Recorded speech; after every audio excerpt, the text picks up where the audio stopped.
Hello, this is my Physics 2212 lab report on charged tape.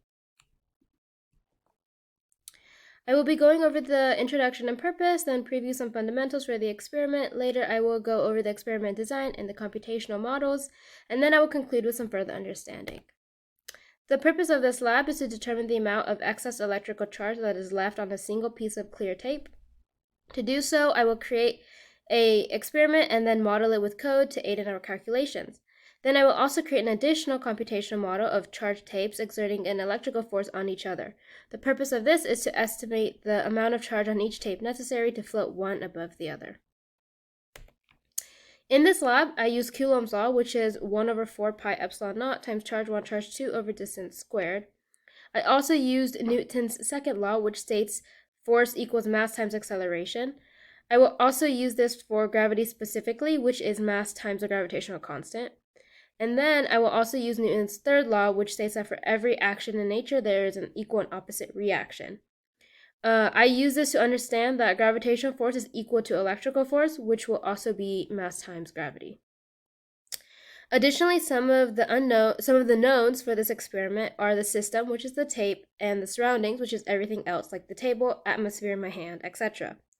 The charge of an electron is negative 1.6 times 10 to the negative 19 coulombs, and the area of an atom is 1 times 10 to the negative 20 meters. In this experiment, the net charge on one tape is 2.2 times 10 to the negative 8 coulombs. The tape length was roughly 0.342 meters, and the mass was 0.002 kilograms per meter. Finally, both the electrical force magnitude and the gravitational force magnitude were 0.0196 newtons. For the design of the experiment, I stuck two pieces of tape together on a fixed surface and quickly ripped the top piece off. This charges the tapes in which I measured the displacement of charge. I found that the distance between the two tapes was 0.038 meters.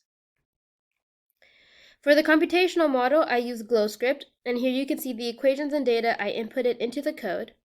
There are equations for the force of gravity, the charge of the tape, the number of atoms, the number of excess electrons, and the ratio of the two. Then, in the program section of the code, I ran the information for just the top piece of tape.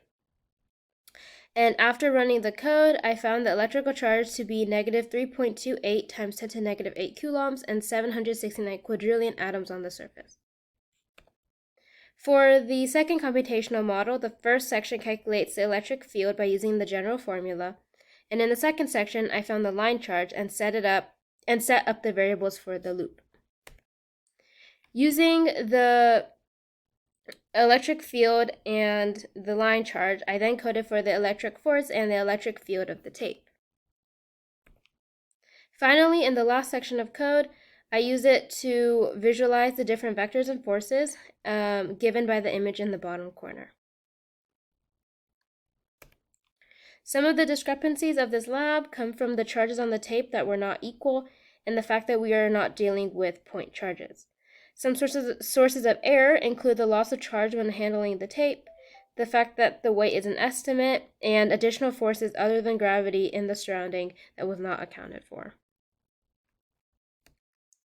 For further understanding, what if electrons had a positive charge and protons had negative charge? Would anything change? No, our observation would not change, since the protons and electrons still have the same and opposite charge. Their behavior will remain constant. Why is it important to handle the charged tapes as little as possible?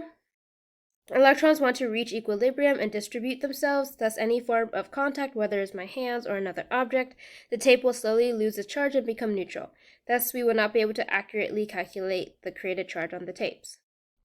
What if we had modeled each tape as a single point charge? Compare the estimated value of the charge you get when you use your experimental data to produce a point charge model to the value you got with your line charge model. In the point charge model, I ended up with a charge of negative 3.28 times 10 to the negative 8 coulombs, whereas in the line charge model, I ended up with a charge of 2.26 times 10 to the negative 8 coulombs. And why do these estimates differ? Which value is more likely to be closer to the real value and why? When we find the point charge, we only calculate using the y-axis.